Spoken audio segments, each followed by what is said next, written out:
We now welcome in ESPN NBA senior writer Brian Windhorst from way down there on the court, Windy. And you have probably spent more time around this team than anybody else. So what is the mood and what was it in that Cavs locker room? Well, Beats, as you may be aware, a lot of stuff has happened with this Cavs team this year. But on that list now was that huddle at the end of regulation after J.R. Smith's big blunder and after what the Cavs feel is a referee blunder on the block charge. That was not a good time for the Cavs. That was a moment where they needed to rally themselves, and it just didn't happen. They were completely defeated in that huddle, and boy, did it show up in the overtime. They were blitzed. They were never in contention. And so the big challenge for them is to pick themselves up and be able to recover in this first quarter tonight.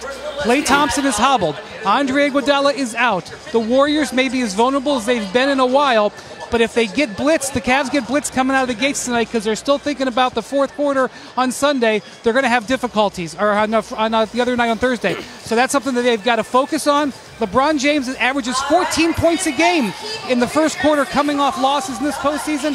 He's got to have another quarter like that for the Cavs to get off to a good start tonight. Windy, thank you.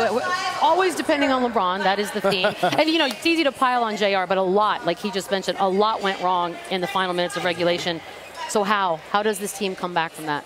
Well, the great thing about it is LeBron James had an iconic performance. And I think he's not going to get 50 per se, but he's going to be able to duplicate his dominance. You win the second chance battle. You get 9 more shot attempts. You dominate on the boards. As Wendy mentioned, they're a little bit hobbled. We don't know if Klay's going to go. Iguodala's clearly going to be out. And you come on the road and hope to steal one. That's the mind state at this point. I don't think they will. However, it's important for them to get off to a terrific start. In particular, J.R. Smith, who we showed his blunder late. The only way you come back from this is you focus on the positives. There was a lot of positive things that happened for the Cavs in that game. They kept it close. They didn't turn the basketball over. They controlled the tempo of the game. LeBron was exceptional, obviously, and he can continue to be because they have no matchup for him. So that's what you do. You have a short memory. You throw that play with JR out of the window. That wasn't the play that lost you the game. There were a lot of things that happened that lost them the game, but you focus on the positives and you take that attitude in the game too and try to steal it. I just don't know that they can. I mean, it was such an emotional loss. LeBron played his heart out. Kevin Love had a great game. It's like you're telling me that LeBron has to score 51 points for us to even have a chance. You know, just so many variables involved.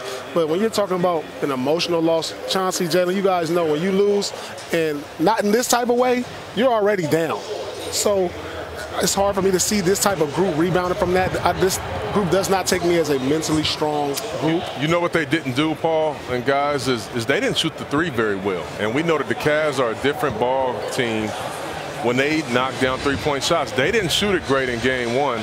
So there are some improvements that they can make as well to where maybe LeBron doesn't have to score 50. Like, I'm talking about headstrong guys, competitive guys that you're like, all right, we're not worried about this. It's time to bounce back. You play with a lot of those type of players. I'll play with those players.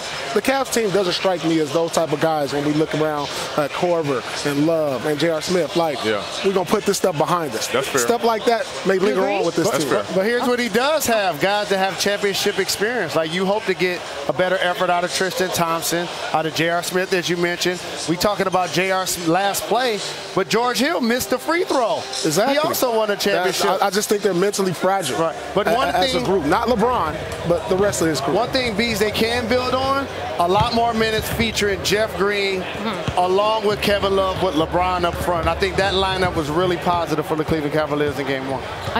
You're like the pessimistic side of the table. You guys are the optimistic side of the table. You guys have all played. If you're in that Cavs locker room and you're about to step out on this court tonight for game 2, what do you do? What do you tell yourself? I think for me, like I said, I focus on the positives. And I say, listen, let's get off to a good start. We don't mention game 1 at all. It's over with. We get off to a good start. We try to get JR a shot or two early, get him not thinking about it at all. LeBron, be aggressive. And we all just jump on his back and follow. They have to play this guy, Kyle Korver, a little bit more, though. I mean, he has a reliable shot.